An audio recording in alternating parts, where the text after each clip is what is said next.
Hey everyone, Demonite here. In this video I want to showcase my Hybrid Wilhelm build, which is a mix of a pet and a gun build. It also focuses on cryo weaponry because of the Chronicler of Elpis class mod, which I'll get to in a second. So the main guns are the Absolute Zero, Taser and a Thinking together with a laser discer in case you need it. The Absolute Zero is definitely one of the best weapons for this build, as it benefits greatly from laser focused, and combined with the Chronicler, Bulwark and Eddy as well as Wilhelm's crit bonuses, it gets extremely high DPS. The Taser and Thinking are therefore some ammo pool variety, and I have a bunch of other excellent cryo weapons in the backpack as well, including some railguns if you want something effective for long distances.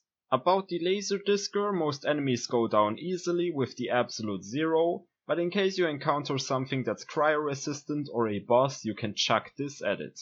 The shield is the prismatic bulwark for more laser damage, and its capacity is being boosted by both the class mod and the Eddy, so it also becomes good defensively. A transfusion for healing, mostly just for you though, because the trails usually don't reach Wolf, but it's not like he needs them anyway. The Eddy again for the laser damage, but also because it's great for defense and utility, and then of course the Chronicler. It works so well because it boosts Rolling Thunder plus a good variety of other skills for a well-rounded build. Now at the skill trees, let's first go over the skills that are being boosted by the Chronicler. There is obviously Rolling Thunder as the main damage source for Wolf, which can be stacked greatly if you keep using laser guided and chain kills quickly. Especially early on with low Rolling Thunder stacks, it's important that you try to kill enemies quickly yourself, which makes a hybrid build more optimal than a pure pet build in that regard. Escalation is just nice for more crit damage, but the big reduction to your cooldown can also be helpful of course, when Wolf and Saint eventually do expire or you travel somewhere else.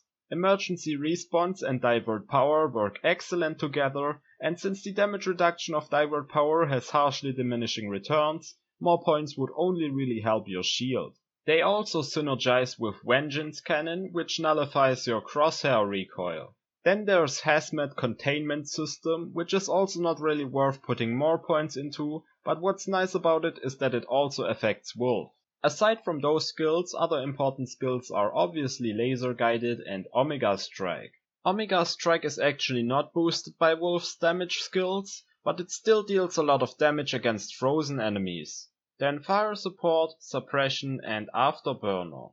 The airspeed of Wolf on Afterburner can actually be really significant on this build, as your action skill stays active in between fights while you are moving around. Now anything that activates at the start or end of the action skill like Overcharge, Zero Hour or Kill Switch is obviously not worth it. Then there is Scramble, which you could invest 1 point into just to be safe, but Wolf dies so rarely that it's hardly worth it.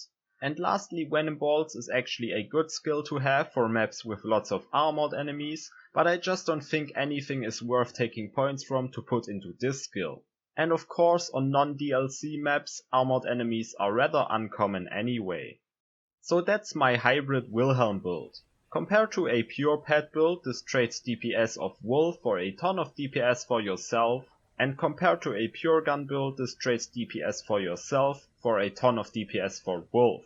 It also has more survivability than my Hunter Killer build. All in all, you get the best from both worlds, and that's what makes this one of my favorite Wilhelm builds to use. You can find a download link in the description below if you want to try it out for yourself. Now enjoy the gameplay, and as always, thanks for watching. See ya everyone.